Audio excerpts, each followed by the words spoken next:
livro de Êxodo, capítulo 20. Nós estamos aí no mês da família, estamos pensando nos 10 mandamentos e juntamente pensando em famílias cristãs que influenciam o mundo. E hoje vamos falar um pouquinho sobre a partir do verso 8, Êxodo 20, que diz o seguinte: lembra-te do dia de sábado para santificá-lo. Trabalharás 6 dias e neles fará todos os seus trabalhos. Mas no último dia é sábado, dedicado ao Senhor teu Deus. Nesse dia não farás trabalho algum, nem tu, nem teus filhos ou filhas, nem teus servos ou servas, nem teus animais, nem os estrangeiros que moram em tuas cidades. Pois em 6 dias o Senhor fez os céus e a terra, o mar e tudo que neles existe. Mas no 7º dia descansou. Portanto, o Senhor abençoou o 7º dia e o santificou. Vamos orar? Muito obrigado a Deus pela tua palavra. Fala aos nossos corações, abre as nossas mentes, para que possamos entender o teu recado para nós nesta noite, no precioso nome de Jesus. Amém. Amém. Esse é um ponto tanto quanto polêmico até hoje, essa questão de guardar o sábado ou guardar o domingo. Que dia nós devemos guardar? Se é pecado trabalhar no sábado, se não é, eu não sei se é. Eu trabalho todo sábado. Se for pecado, né, pastor? Estamos aí, temos que conversar com o Senhor e pedir perdão. Mas o que Jesus nos fala sobre o sábado? O que Jesus nos ensina? Isso, olhando para esse texto e a meditação de hoje, nós temos 3 pontos que nós gostaríamos de apresentar aos irmãos. E o primeiro é: ensine em sua família que as pessoas são mais importantes do que o dia.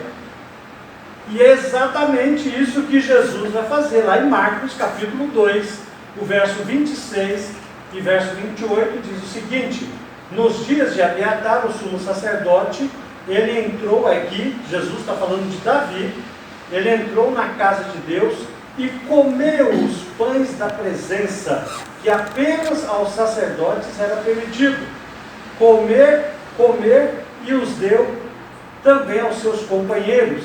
E então lhes disse: o sábado foi feito por causa do homem, e não o homem por causa do sábado. Assim, pois, o Filho do homem é o Senhor até mesmo do sábado. Em primeiro lugar, quem está nos ensinando é Jesus. Quem é Jesus? É o Senhor do sábado. Foi Ele que nos deu o sábado. É o Senhor, Ele está dizendo isso, que o que importa mesmo no sábado é as pessoas. Fazer o bem ou não fazer o bem. Havia uma questão cultural aqui, de ensino, que os fariseus ensinavam, que isso era determinado por quem era o seu líder espiritual. Em determinada região, cada líder tinha um critério. Por exemplo, você poderia viajar no sábado 20 quilômetros. Se você viajar 21, você estaria quebrando o sábado. Mas para se a sua casa estiver pegando fogo e você falar assim: eu vou salvar os meus documentos, você pode salvar os seus documentos, mas eu tenho meu óculos para pregar. Mas se você pegar o óculos, você está quebrando o sábado. Então as pessoas agiam sempre de acordo com o que o seu líder espiritual estava ensinando a eles. Não havia algo específico. Dependia muito de cada líder, se ele era mais conservador ou se ele era um pouco mais liberal. É assim que acontecia. Mas o que Jesus está ensinando para nós, que Ele mesmo curou muitas pessoas no sábado. Que Ele mesmo curou muitas pessoas. Ele fez muita coisa boa, cuidando, restaurando, curando as pessoas justamente no sábado. E Jesus está mostrando e ensinando que as pessoas são mais importantes do que o dia. Que o que importa mesmo é nós cuidarmos uns dos outros, abençoar uns aos outros. Se alguém estivesse passando fome no sábado e batesse na sua porta, você diz: vem no outro dia, porque no outro dia eu posso te atender, hoje não. que nós sabemos que quem tem fome tem pressa. Não dá para esperar amanhã. A fome é hoje. Então Jesus está nos ensinando que Ele cumpriu o mandamento do sábado, mas Ele revolucionou essa compreensão para nós, nos ensinando que nós precisamos preservar a vida, que é o mais importante. Temos sim que descansar, é claro, temos sim que fazer boas coisas no sábado, mas precisamos ensinar que pessoas são mais importantes que determinados dias. O segundo ensino que nós aprendemos aqui é que nós devemos ensinar na nossa casa, no nosso lar, algo muito importante, que o Senhor Jesus ressuscitou em um domingo, que Jesus apareceu a primeira vez depois de ressuscitado aos seus discípulos num domingo, que Jesus deu a grande comissão num domingo. Por isso que nós comemoramos e aprendemos a louvar a Deus e escolhemos o primeiro dia da semana. E assim os discípulos também faziam. A igreja primitiva se reunia no primeiro dia da semana. E aqui nós temos também os ensinos do nosso Senhor, nos dizendo que várias pessoas naquela época e após a ressurreição de Jesus aprenderam e acostumaram a se reunir no domingo, porque ficou um dia marcado sobre a ressurreição do Senhor Jesus. Gertrude Wedson, ele diz algo interessante. O primeiro dia da semana é o dia de lembrar sempre e novamente que Deus é o nosso Senhor e Jesus Cristo é o nosso Redentor. No Antigo Testamento, Deus havia determinado o sétimo dia como dia de descanso, porque o povo de Israel olhava diante para o Redentor, o que viria. Nós, porém, vivemos do outro lado da cruz. Jesus veio, concluiu a redenção, por isso festejamos o primeiro dia da semana como Shabat, como dia de descanso. A palavra sábado no Velho Testamento significa folgar, descansar, respirar, cessar, parar. No Novo Testamento essa palavra ganha um novo significado, chama descanso, mas também de fôlego, um renovo para a nossa vida. Há algumas sugestões de como nós devemos passar o nosso domingo, de preferência sem trabalhar, mas existem algumas pessoas que têm que trabalhar o domingo, não tem jeito, não é por causa disso ele deixará de ser abençoado, mas sempre que possível nós devemos fazer o domingo um dia de alegria. Aquela macarronada com frango é uma delícia no domingo. A gente come isso todo dia. Domingo é um dia especial, é um dia que a gente vem para a igreja com a família, é um dia que nós encontramos nossos irmãos, é um dia que nós aprendemos a palavra do Senhor, é um dia que nós esperamos a semana inteira. De repente a gente fala domingo, né? E vamos para a igreja louvar o nosso Deus. Nós devemos também evitar de fazer coisas que geralmente nós faríamos durante a semana. Eu vejo gente, por exemplo, que gosta de lavar carro. Eu acho uma péssima ideia lavar carro no domingo. Tem gente que gosta de fazer compra no domingo. Ir para o supermercado. Um dia minha mulher disse, vamos domingo no açaí. Eu falei, mas eu vou estragar o meu domingo. Domingo é um dia tão bom, vamos deixar para outro dia. Vamos curtir a família. Hoje eu estava falando com o Samuel assim, filho, uma das minhas maiores alegrias é passar o domingo com a minha família. Eu vou na igreja de manhã e não sei se crente é assim, mas pastor é assim. Se ele não vai na igreja no domingo, ele fica falando o que está acontecendo. Ele olha no relógio, agora é a escola bíblica, né, pastor? Agora está acontecendo isso. Agora o irmão Adriano deu sinal lá, que vai acabar a EBD. A gente está fora, mas a cabeça está aqui. Porque a gente vive igreja, a gente aprende a amar aquilo que nós vivemos. E o domingo é uma oportunidade que nós temos de estarmos reunidos como igreja, onde eu posso ver muitos irmãos que eu não vejo, compartilhar bênçãos, orar um pelos outros. Por isso que a igreja cristã dedica ali o domingo como o primeiro dia para louvar, adorar e exaltar o Senhor.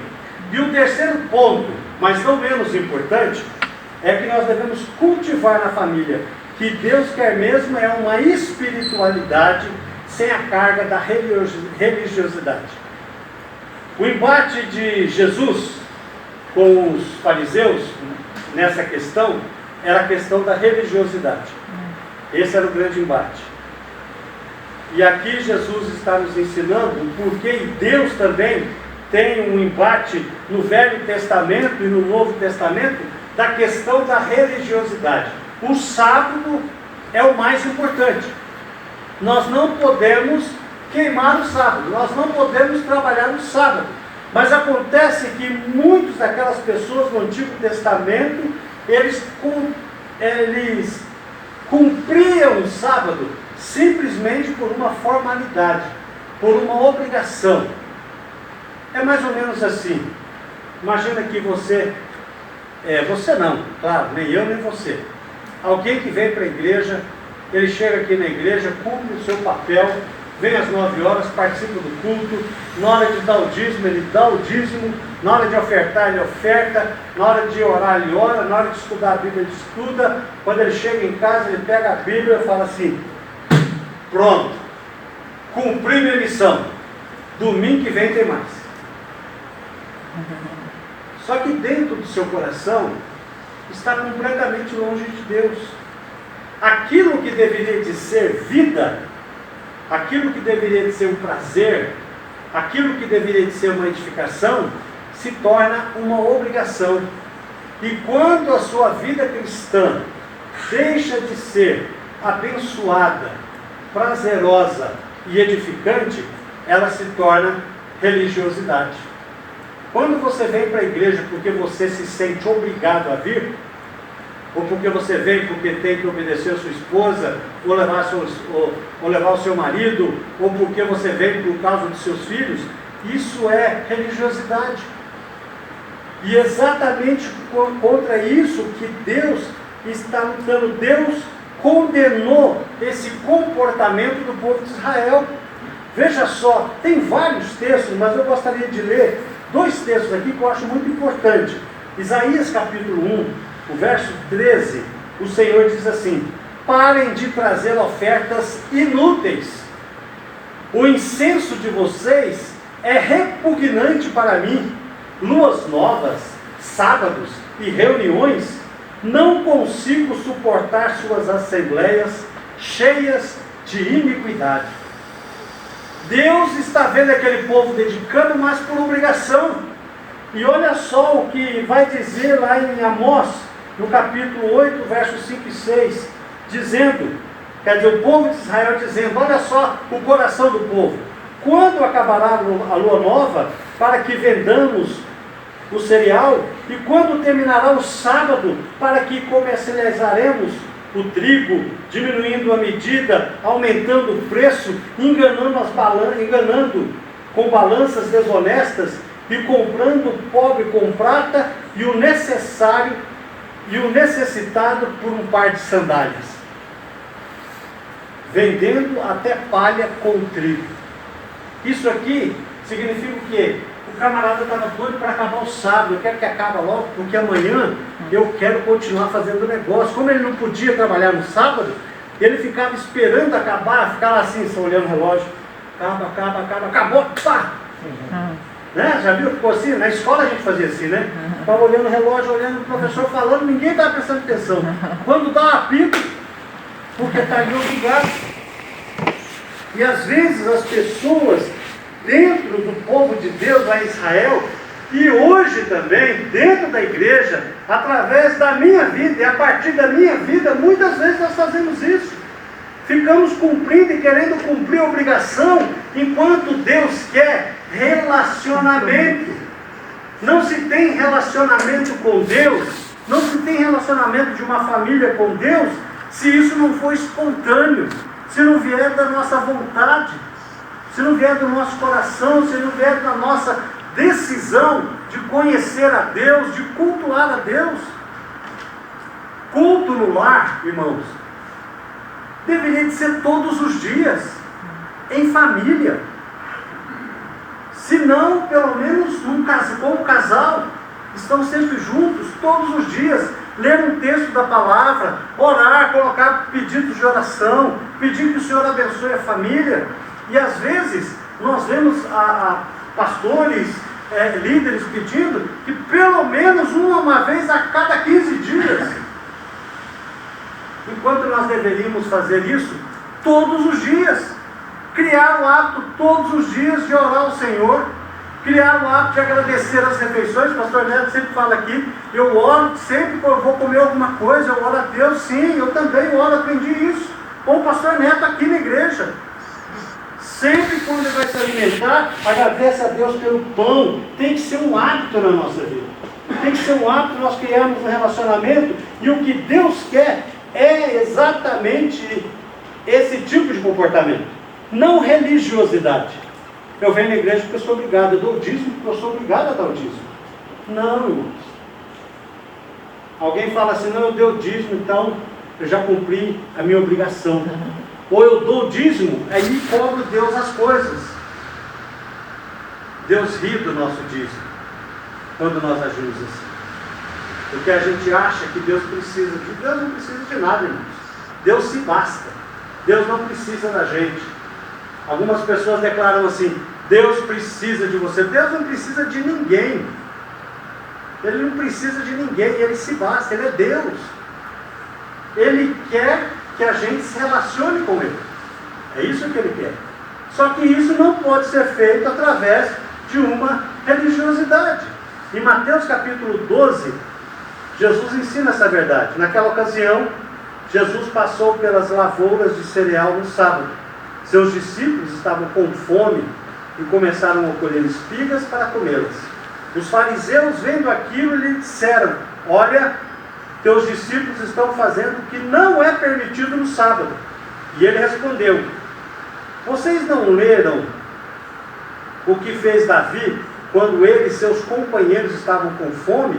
Ele entrou na casa de Deus e juntamente com os seus companheiros, comeu os pães da presença, o que não lhe era permitido fazer, mas apenas aos sacerdotes.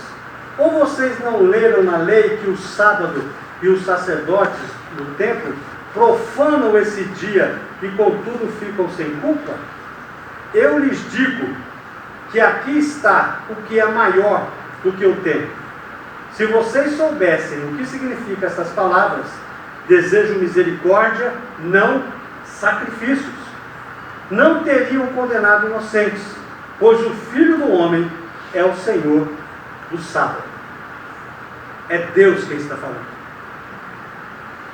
Jesus está dizendo que Deus está interessado numa espiritualidade despida de amarras de religião. O que Deus está falando para nós, o que Jesus está dizendo para nós, que a nossa vida cristã, que a nossa comunhão com Deus, não é regras, mas é vida.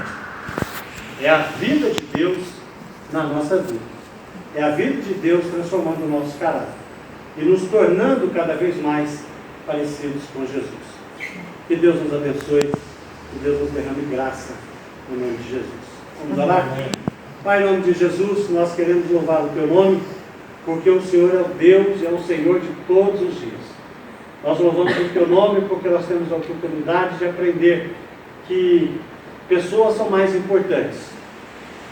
Nós Te louvamos porque aprendemos que devemos dedicar um dia da semana para estarmos juntos, louvar, Te agradecer, aprender a Tua palavra. Amém. Como igreja reunida. Mas aprendemos também, ó Deus, que religiosidade não nos aproxima do Senhor. É verdade. Mas um coração sincero, quebrantado, aberto, pronto a obedecer, é o que nos torna, ó Deus, Seus filhos. Amém. Continua a nos abençoar, continua a nos guardar e abençoa as nossas famílias, e que nós possamos cultivar esses princípios para os nossos filhos, para os nossos cônjuges, para toda a nossa família. Nós Te louvamos no nome de Jesus. Amém. Amém.